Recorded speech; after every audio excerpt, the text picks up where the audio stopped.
Mateus capítulo 7, versos 24 ao 27. Mateus 7, 24 e 27, vamos compartilhar a leitura com o texto na mídia. Leiamos juntos. Portanto, quem ouve estas minhas palavras e as pratica, é como um homem prudente que construiu a sua casa sobre a rocha. Caiu a chuva, transbordaram os rios, sopraram os ventos e deram contra aquela casa, mas ela não caiu, porque estava alicerçada na rocha. No entanto, quem ouve estas minhas palavras e não as pratica, é como um insensato que construiu a sua casa sobre areia, caiu a chuva, transbordaram os rios, sopraram os ventos e deram contra aquela casa. Ela caiu e foi grande a sua queda. Jesus, irmãos, nos contou acerca de dois homens que resolveram construir suas casas. Um construiu a sua casa sobre a rocha, isto é, sobre uma fundação sólida, e quando vieram as tempestades e os vendavais, esta casa permaneceu de pé. Mas o outro homem construiu a sua casa sobre areia e o desastre aconteceu. O Senhor Jesus usou esta ilustração baseado em algo que acontecia naquela época em que ele esteve entre nós como ser humano nas terras da Palestina. Ele se referiu a um risco que as pessoas corriam em certas regiões do que vai ser a partir do segundo século, chamado de Palestina, onde aconteciam as chamadas inundações sazonais. Não havia os meios de comunicações, não é, que nós temos hoje, internet, televisão, para que as pessoas fossem avisadas a tempo, né, de determinadas regiões perigosas. E era comum, principalmente, de pessoas que vinham de outras regiões da própria Palestina, um pouco fora da Palestina, na chamada Fenícia, né, que hoje é o Líbano, pessoas que vinham em busca de lugares para construir as suas residências e chegavam em lugares onde eles viam aparentemente um terreno sólido e bom, e já naquele tempo havia os espertalhões que vendiam aquelas terras, sabendo que ali não eram lugares apropriados para para se fazer nada, para se construir nada, não é? E aí acontecia o que Jesus então vai usar como ilustração. Os desavisados, à época em que a terra estava seca, porque a região parecia segura, ali compravam o seu pedaço de terra e ali faziam as suas casas, e quando acontecia a inundação, o solo se mostrava tremendamente arenoso, sem firmeza, e não havia como manter-se de pé o que fora construído. O fato é que vinham as tempestades, sopravam os ventos, e a casa construída sobre areia vinha abaixo, desabava. Nesse domingo, quando mais uma vez nós celebramos o Dia dos Pais, nós sabemos que muitos de nós estamos vivendo em lares que estão mesmo edificados sobre a areia. Não estão sólidos, estão rachados, estão rachando, estão ameaçados de vir abaixo. São lares que não têm uma fundação correta, adequável, e estão em perigo.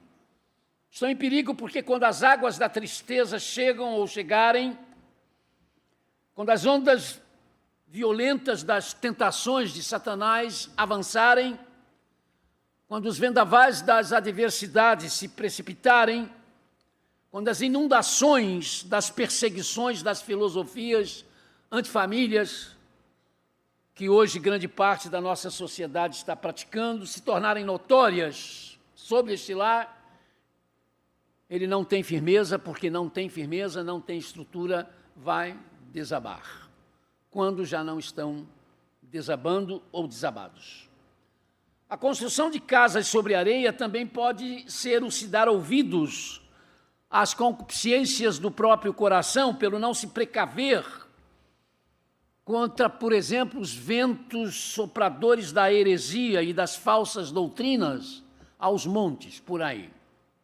Sei de história de lares que desmoronaram porque esposas cristãos, ou se dizendo cristãos, viram os seus cônjuges serem envolvidos por doutrinas de um cristianismo falso ou pelas falsidades das religiões sem Cristo, e ficou difícil se conviver, ficou difícil viver desta forma.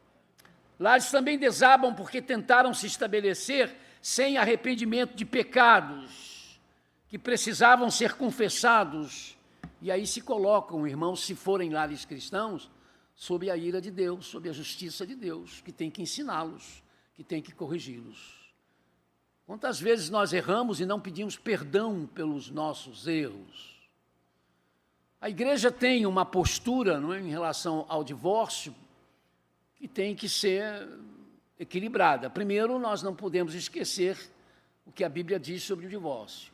Deus abomina o divórcio. Então, não é uma coisa que Deus aprova, não é uma coisa que Deus quer.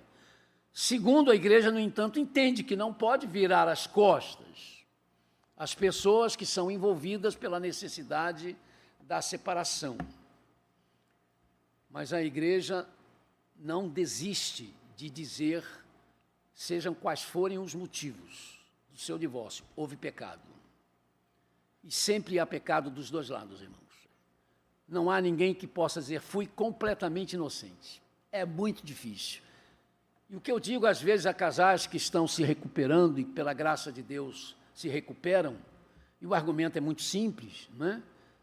Deus abomina, mas Deus abomina o assassinato, Deus abomina o roubo, Deus abomina tantas coisas. Quando a pessoa se arrepende, Deus se recusa a recebê-los? Não. Vocês se arrependeram, vocês estão mudando de vidas, Deus recebe. A mesma coisa acontece com aqueles que são vítimas do divórcio. Mas tem que ser feita essa pergunta. Você já olhou para dentro de você e já localizou qual foi a sua culpa? Por menor que tenha sido, você teve culpa. E você já colocou essa culpa diante de Deus para dizer, Senhor, eu lamento o que aconteceu. Eu lamento o que aconteceu. Se eu pudesse voltar, de repente não aconteceria. Eu sei que há segundos casamentos que são bênçãos. Às vezes até brinco com esses casais, disseram, por que vocês não aguardaram um pouquinho para terem se conhecido antes, né? Para não ter que passar pela situação que passaram. Então, a gente entende essas coisas, não vamos ser tolos, né? De achar e tentar se fechar numa posição, porque a Bíblia, irmão, por ser a palavra de Deus, é sempre sábia, extraordinariamente sábia, e ela mesmo diz, não sejam demasiadamente duros. Porque da mesma forma como nós julgamos as pessoas, nós acabamos sendo julgados e somos envolvidos, às vezes, com problemas semelhantes, e aí queremos misericórdia, né? E aí não sabemos dar ou ter misericórdia com os outros. Nós precisamos saber sobre isso. E o casamento é um problema seríssimo, né? Sempre foi, e é algo que tem um lugar muito especial no coração de Deus, e por isso a gente tem que lutar para preservá-los, mas sempre explicar estas coisas. Lares desabam muitas vezes porque não houve arrependimento de pecados. E agora eu vou falar com os jovens, que nessa vida de hoje, e alguém vai dizer assim, o pastor está falando isso que já está com quase 74 anos, está velhinho, coitado, né? Meu neto, esse hoje, ele está aí, o Dom, ele foi dormir junto com a gente, entre a mim e a Eleni, com medo. Estou com medo, não sei de quê, com medo, não sei de quê. Aí a vovó, ô filhinho, mas está com medo por quê? Vovó está aqui, vovô está aqui. Vocês estão muito velhinhos. Não somos mais seguros, porque somos muito velhinhos. Tá bom. Então, a gente sabe, não é, que essas coisas acontecem, mas a gente precisa, né, aprender também com essas lições. E, irmãos, você jovem, que ouve por aí, tem um jovem lá fazendo assim, depois eu quero ver se você vai continuar. Você aprende que você tem que casar puro, não aprende? Ou a igreja mudou o ensino? Nós não ensinamos mais isso, que relações sexuais é só para depois do casamento? Ou nós mudamos isso? Eu sei. Já teve um jovem aqui na igreja que eu preguei uma vez sobre isso, e quando cercaram ele lá embaixo, ele abriu a carteira, estava cheio de camisinha de John Tex, aquela... E aí os adolescentes disseram, rapaz, você está doido? O pastor acabou de pregar sobre isso. Ele disse, nem o pastor acredita naquilo que ele pregou. Eu sei que tem muitos jovens que dizem, não, o pastor prega porque é pastor, tem que pregar. Eu tive um colega pastor que disse assim, eu excluí um casal. Eu falei, você falou isso? Você teve coragem? Eu tive. Eu cheguei para ela, a menina engravidou, eu falei, eu vou excluir vocês porque vocês são burros. Você não precisava ter engravidado, ela tinha ter tomado as providências. Eu falei, a que ponto nós chegamos, né? Então, irmãos, nós ainda temos esse ensino, tá? Por enquanto ainda ensinamos. Então, você que ouve essas coisas, não, esse negócio é complicado. Se você casar numa situação dessa, você pecou. Deus não vai deixar de abençoar o seu casamento, se você se arrepender. E sério, nós erramos, nós pecamos. Nós não fizemos a coisa certa. Enganamos todo mundo, ou não deu para ninguém saber, porque não aconteceu nada, mas nós nos enganamos a Deus, e essa não é a posição que a gente aprende. Então, muitas vezes, a falta do arrependimento é o que vai fazer com que esse casamento não dê certo, e não o que aconteceu antes. Não foi o relacionamento indevido que vai destruir o casamento, o que vai destruir é a falta do arrependimento. Não houve a consciência de pecado, e aí você continuou fazendo, achando que estava tudo certo, que deu tudo certo, e provavelmente seus filhos não vão ser ensinados também desta maneira. Sabemos que os alicerces de uma casa precisam ser corretamente construídos para que paredes sólidas possam ser erguidos, né? Depois, então, se possa fazer um telhado adequável, com um teto agradável, etc. Para a construção de uma boa casa, nós precisamos de madeira, pedra, cimento, areia, adequáveis e um bom alicerce. Para a construção de um lar, é necessário algo diferente da madeira, da pedra, do cimento e da areia, como conhecemos. Lealdade, fidelidade, o amor a Deus e a sua palavra são a madeira, o cimento, os tijolos de um lar, que pode ser chamado de lar. Porque, como diz a famosa canção norte-americana imortalizada nas vozes de Luther Vandross e Dionne Warwick, a house is not a home, uma casa não é um lar. Um lar precisa, para ser um lar, de um alicerce correto. Pode estar numa mansão, pode estar numa casa magnífica, pode estar numa choupana, não importa, mas se não estiver sob Jesus Cristo, não é um lar. É uma mansão, é uma casa, ou é uma choupana, mas não é um lar.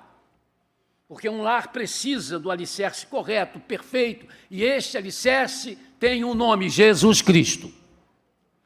Jesus Cristo é o alicerce sobre o qual nós temos e devemos edificar o nosso lar. Ele é a rocha sobre a qual nós temos de edificar a nossa vida familiar. Ele, Jesus, a sua palavra acerca do relacionamento marido e mulher, acerca do relacionamento de pais e filhos, acerca do relacionamento de filhos e pais. A palavra dele é fundamental, por isso ele disse no início do texto, quem ouve estas minhas palavras e pratica. Então, quais são as palavras que Jesus, a palavra de Deus, que é toda de Jesus, tem sobre relacionamento marido e mulher, tem sobre relacionamento marido com a esposa, mas também com os filhos com os pais. Você conhece esta palavra? Para que você possa colocar o seu lar sobre Jesus Cristo, e não é que vai deixar de ter problemas, de enfrentar enfermidades e dificuldades, não é isso, mas é a certeza de que você não está sozinho. De que o Espírito Santo de Deus habita a sua casa, está na sua casa. Às vezes a gente entra numa casa, é bom ver essa placa, né? Deus esteja neste lar. Às vezes nem tem a certeza, a pessoa já está botando Deus esteja, não bota nem Deus está, né? Está expressando um desejo que ele tem, que Deus esteja ali. Muito bom esse desejo. Mas, querido, Deus não está onde Jesus não está. Jesus é Deus que se fez gente e habitou entre nós. Por isso Jesus disse a Filipe, e diz hoje a nós, quem vê a mim, vê o Pai. Para você ter relacionamento com Deus, você tem que ter relacionamento com Jesus Cristo, que é Deus que se fez gente. Por isso nós chamamos Jesus de Filho de Deus, mas ele não é Filho de Deus como eu sou filho do meu Pai. Ele é da mesma essência de Deus. É o maior milagre que já aconteceu e inexplicável. Deus se fez gente e viveu entre nós e aceitou morrer crucificado, sofrendo dores inimagináveis, como um ser humano que naquele momento ele realmente era, não é? Nós maridos, vocês esposas, nós conhecemos o que a palavra de Deus, a Bíblia, que é a palavra de Cristo escrita, o que ela fala sobre marido e mulher. das mulheres honrando seus esposos e dos esposos amando suas mulheres, como Jesus Cristo ama a sua igreja e deu a sua vida por ela. Eu acho engraçado, às vezes, que algumas senhoras não cristãs, até porque não conhecem, e até cristãs, né? Ficam dizendo, o cristianismo é machista, Paulo era machista, porque ele diz que a mulher tem que se submeter ao marido. Gente, mas eu não sei o que é mais difícil fazer. Ter a coragem de se submeter à liderança do marido, porque quando a Bíblia diz que a mulher tem que ser submissa ao marido, não está falando dela se despersonalizar, dela não ter os direitos dela, nada disso. Deus fez o homem e a mulher à sua imagem e semelhança, e essa imagem e semelhança de Deus é que vai colocando as coisas no devido lugar, mas o que está dizendo ali é que a liderança, a mulher tem que reconhecer a liderança do marido, e tem mulheres que é muito sábia, né? Os maridos são uns bananas, mas ela sabe fazer de conta, entendeu? E vai no que ele fala, mas corrige tudo que ele fala, conserta, e ele aceita numa beleza, graças a Deus, ainda bem que ela sabe. Não é? E aí vão vivendo, mas é preciso haver essa sabedoria, isso também tem a ver com a sabedoria de Deus. Mas, gente, quando a Bíblia diz para o marido, você tem que amar a sua mulher como Jesus amou a sua igreja, aí eu não sei o que é mais difícil, querido. O que é que Jesus fez para comprovar o seu amor pela igreja que é a sua esposa? Morreu. Aí a Bíblia deu sua vida por ela. Então, marido, você tem que dar sua vida pela sua esposa. Você está disposto a ir? Né? Eu me lembro de uma história que raramente as pessoas sobrevivem a desastres de aviões, e nós temos aí, né, esse exemplo triste que aconteceu. Estamos penalizados, orando também pelas famílias, mas eu me lembro de uma história de algumas pessoas que conseguiram sobreviver a um desastre de avião, e depois o que alguém contava foi um casal, que eles caíram juntos naquela situação, e o marido ficou numa posição muito ruim, por causa do banco e da coisa, e a esposa por cima, e ele estava sofrendo dores imensas, não conseguia se mexer, e a dor era muito grande, mas ela percebia qualquer coisa, e ela dizia, meu Deus, como é que você está? Eu estou bem, fica tranquila que eu estou bem. Né? E depois, quando eles foram salvos, e ele teve que fazer um tratamento longo de coluna, né? Ele dizia, a dor era insuportável, mas quem estava em cima de mim era a minha mulher. E eu estava disposto a morrer, se fosse preciso ali, para não deixar que ela sofresse mais do que estava sofrendo. É isso, irmãos, que é apresentado como ideal para nós. Eu sei que a gente vive uma realidade, o real é uma coisa, o ideal é outra, mas Deus não abre mão do ideal dele. E se a gente quiser viver o ideal como real, Deus vai nos ajudar. Vocês, filhos, que quando jovens, às vezes, algumas vezes, vivem como se nunca fossem ficar velhos, é impressionante. Eu converso com alguns jovens que eu percebo isso, ele acha que nunca vai ficar velho. Nunca vai morrer, nunca vai ficar doente, nunca vai precisar dos filhos para cuidar. Aí você vai nesses asilos, você vai em hospital, não tem ninguém visitando o velhinho. Cadê seu filho? Ele tem muita coisa para fazer, ele trabalha muito. Não tem tempo, será que não tem? Honra teu pai e a tua mãe, é a palavra que diz. Honra teu pai e a tua mãe, para que se prolonguem os teus dias na terra, que o Senhor teu Deus te dá, e tudo te irá bem. Também não é prometendo vida fácil, mas o ir bem, irmãos, que Deus tem para mim e para você, não é um ir bem, que de repente eu e você acha que é. Mas aí é uma promessa. A Bíblia lembra que esse é o único mandamento com promessa. É o filho que honra, a filha que honra o pai e a mãe para que vivam mais tempo sobre a terra. Um dia o papai e a mamãe vai ficar velhinho e ele vai precisar estar lá, mas ele também um dia vai ficar velhinho. Como diz o meu neto, vocês estão muito velhinhos. E vai precisar dos filhos. E quantos pais aí, né, sem o socorro de filho, não sei o que fizeram.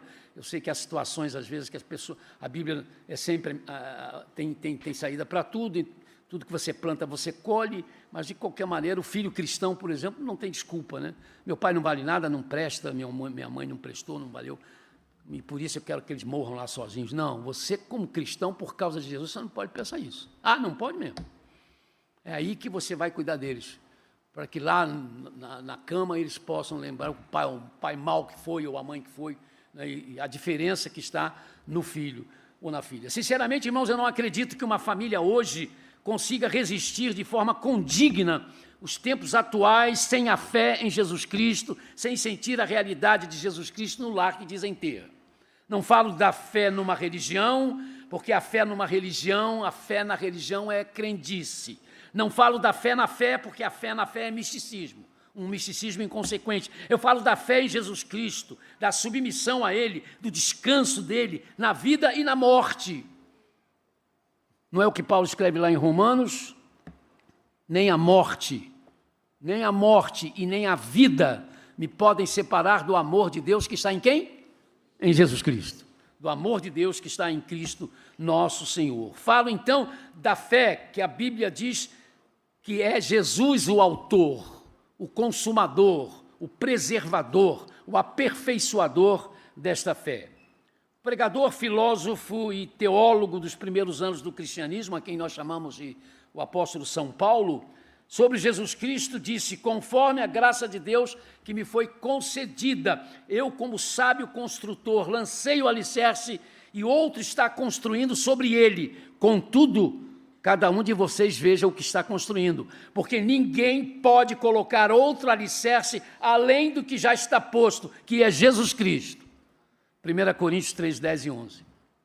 Esposos, esposas, papais e filhos que já podem compreender e que estão aqui presentes ou ao alcance agora da nossa mídia, o nosso lar, o lar de vocês é um lar construído, edificado sobre Jesus Cristo.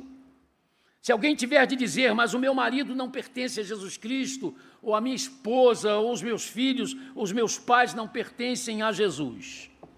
Se alguém tiver de dizer isto, e há pessoas aqui na igreja que têm de dizer isto, saiba de uma coisa, acredite que por causa do seu amor a Jesus Cristo, por causa da sua dedicação a Ele, mesmo na sua fragilidade de ser humano, o seu lar vai ser abençoado. Lembra-se do que Paulo fala? Da mulher que é crente com o marido não crente? O que ele diz? A mulher crente faz o que com o marido não crente? Santifica o marido descrente. Ou vice-versa, né? É o que vai acontecer. A Bíblia chama os cristãos de domésticos da fé. Domésticos quer dizer ligados ou pertencentes a uma família, daí a palavra domésticos. Os cristãos pertencem à família da fé, e o Senhor Jesus ensina que para se entrar na família de Deus, que é a família da fé, tem de acontecer o que acontece para a gente entrar numa família humana, de forma natural. Tem de haver um nascimento, tem de se nascer na família de Deus. Dentro de mais alguns dias eu vou completar 74 anos que entrei para uma família quando nasci no Hospital Rocha Faria. Eu tive que nascer para entrar numa família, mas nós entramos na família de Deus, na família da fé, quando nascemos espiritualmente, quando nascemos em Cristo. Foi o que Jesus disse a aquele doutor da lei, né, que foi conversar com ele. Se você não nascer de novo, você não pode ver o reino de Deus. E ele não entendeu, e aí Jesus, olha, isso vem do Espírito, é igual o vento, você não sabe de onde vem, nem para onde vai, mas acontece, é um milagre de Deus, você nasce de novo, do Espírito, da água, que é a palavra, que é o Evangelho, né? A Bíblia chama isso tudo de novo nascimento. No texto que nós lemos, o Senhor Jesus diz: quem ouve essas minhas palavras e as pratica é como aquela pessoa prudente, que construiu a sua casa sobre a rocha, porque quando cair a chuva, transbordarem os rios, soprarem os ventos e derem contra essa casa, ela não cairá, porque tem seus alicerces na rocha. Muitas casas caíram, irmãos, com essas chuvas do Rio Grande do Sul, algumas casas de servos e servas de Deus. Mas há vários testemunhos deles, chorando a perda, porque isso é perfeitamente natural, mas não desesperados. Não se voltando para o céu, dizer, como é que o Senhor deixou acontecer uma coisa dessa? E agora, o que é que eu vou fazer? Eu vi testemunhos assim extraordinários de pessoas dizendo, vou começar tudo de novo. E ele que esteve comigo até agora vai continuar comigo. Eu não posso entender por que aconteceu, existem fatores, etc. Por isso é muito importante esse cristianismo nosso, que não é o cristianismo comum que se vive aí, dizendo, não, venha para Jesus e tua vida vai ficar um mar de rosa. Não vai não. Jesus disse, no mundo vocês vão ter aflições, mas eu vou estar com vocês. E é isso aí que é o segredo de tudo.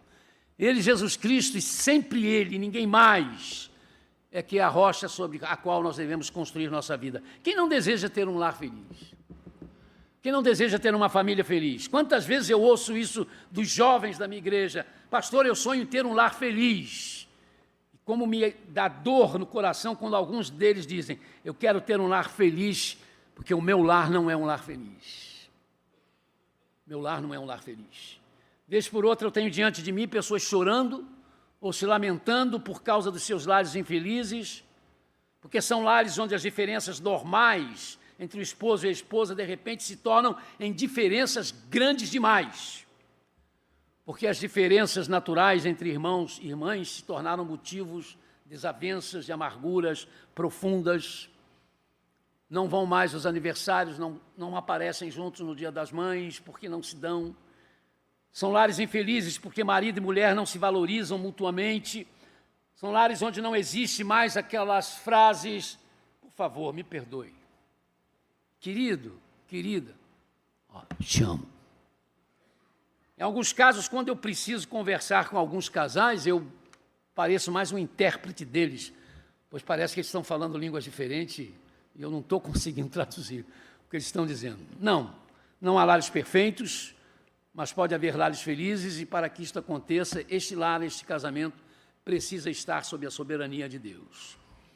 Isto é construir sobre a rocha. Deus instituiu, Deus construiu, Deus celebrou o primeiro casamento no Jardim do Éden, antes da igreja, antes da escola, antes da sociedade, antes das nações, Deus instituiu o lar, Deus instituiu a família, por isso esses assuntos, casamento, lar, família, têm de receber uma atenção especial da igreja, porque recebem uma atenção especial de Deus.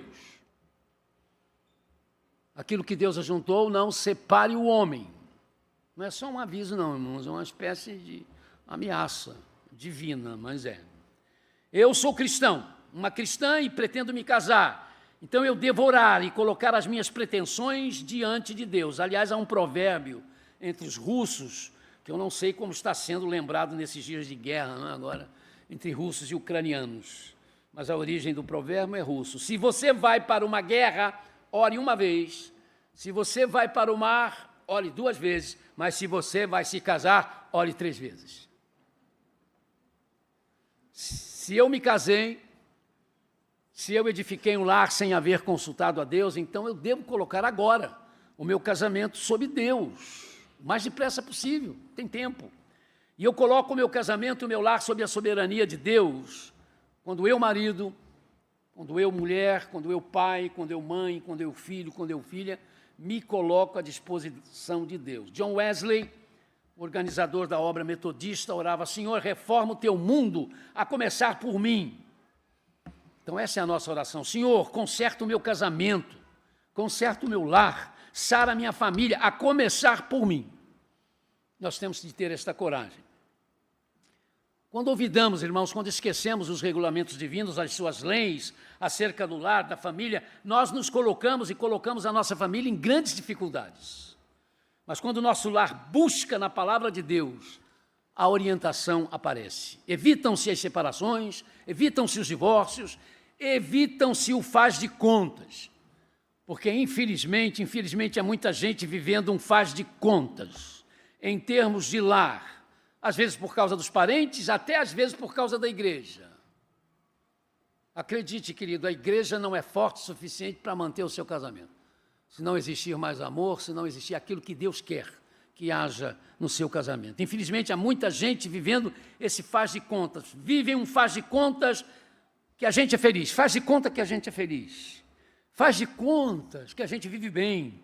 Faz de contas que a gente ainda se ama. E lá vão eles nesse faz de contas, até um dia que o faz de contas não aguenta mais.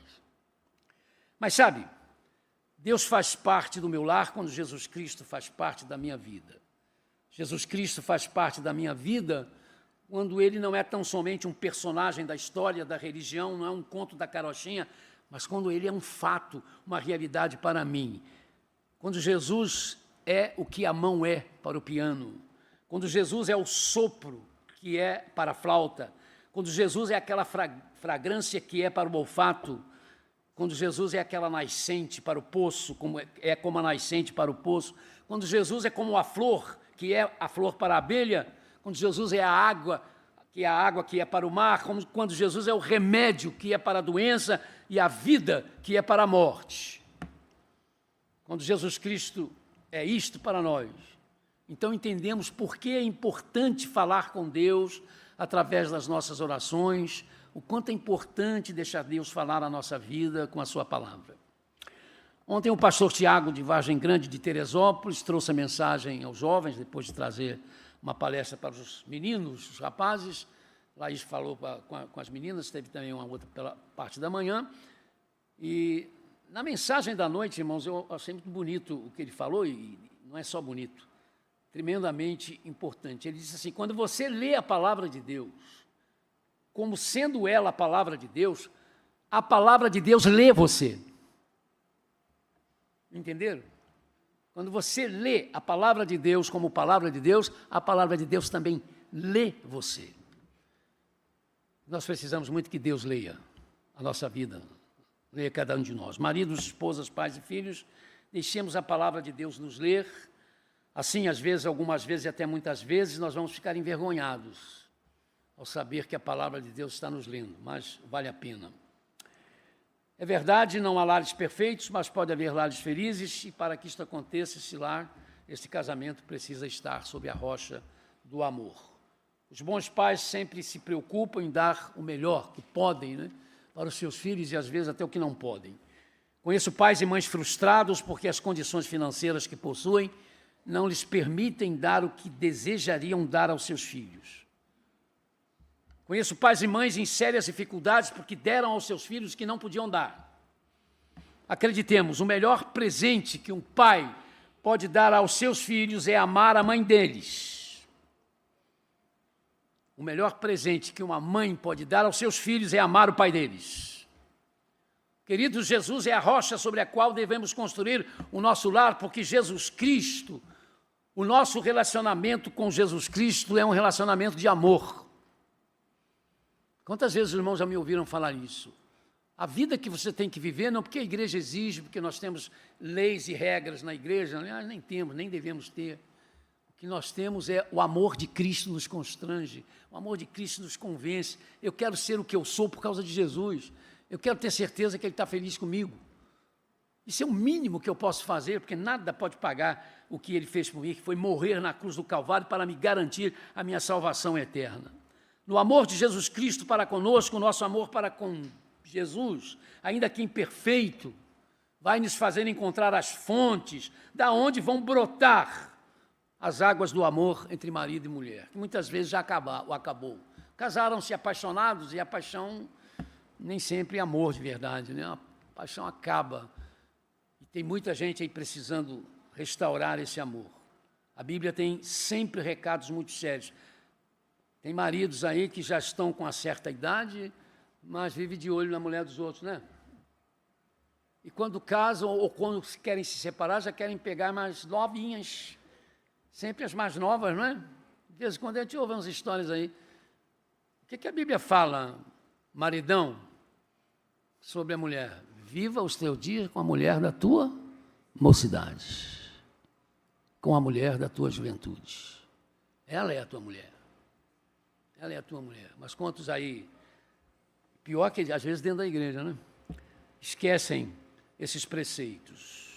No lar onde Jesus está também há problemas, aparecem crises financeiras, aparecem enfermidades, angústias, as agruras da vida vêm, mas no lar onde existe o amor de Jesus Cristo no coração do esposo, no coração da esposa, nesse lar a paz, e a paz de Jesus sempre tem a última palavra. Não importa, irmãos, o quanto a vida tem se tornado vazia, sem sentido. Em Jesus se acham os significados da existência. E não importa se o nosso desentendimento com o marido, com a esposa, com os filhos, com os pais, com os sogros, já tenham chegado ao nível do insuportável, porque se deixarmos Ele agir, Ele vai ser a mão que vai nos levantar para entrarmos no caminho que nós precisamos andar. Minha vida, sua vida, se não estiver estabelecida, para terminar, sobre Jesus Cristo, se ainda a vida não afundou, vai afundar. Se ainda não desabou, vai desabar. Meu lar, seu lar, se não estiver edificado sobre Cristo, a rocha eterna, não resistirá às tempestades da vida, aos vendavais da existência, aos desafios da morte. Deixemos o Senhor Jesus ser o primeiro em nossas vidas. Deixemos Ele ser o primeiro em nosso lar, em nosso casamento. Não o segundo, não o terceiro, não o quarto, mas o primeiro.